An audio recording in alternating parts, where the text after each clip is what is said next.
Hi, I'm Elisa. Welcome to day 103 of our 365-day Bible reading plan. Today's reading is titled Solomon's Wisdom. We'll be reading 1 Kings chapter 3, verses 1 through 15 in the New Living Translation.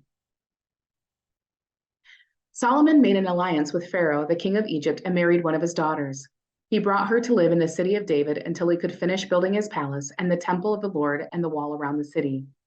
At that time, the people of Israel sacrificed their offerings at local places of worship, for a temple honoring the name of the Lord had not yet been built.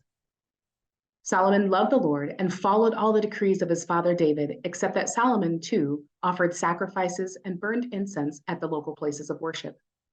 The most important of these places of worship was at Gibeon, so the king went there and sacrificed 1,000 burnt offerings. That night, the Lord appeared to Solomon in a dream, and God said, "What do you want? Ask, and I will give it to you." Solomon replied, "You showed great and faithful love to your servant, my father David, because he was honest and true and faithful to you. And you have continued to show this great and faithful love to him today by giving him his son to sit on his throne. Now, O Lord, my God, you have made me king instead of my father David, but I am like a little child who doesn't know his way around. And here I am in the midst of your own chosen people, a nation so great and numerous they cannot be counted. Give me an understanding heart so that I can govern your people well and know the difference between right and wrong. For who by himself is able to govern this great people of yours?" The Lord was pleased that Solomon had asked for wisdom. So God replied, "Because you have asked for wisdom in governing my people with justice and have not asked for a long life or wealth or the death of your enemies, I will give you what you asked for.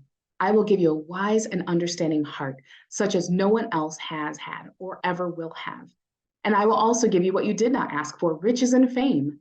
No other king in all the world will be compared to you for the rest of your life. And if you follow me and obey my decrees and my commands as your father David did, I will give you a long life."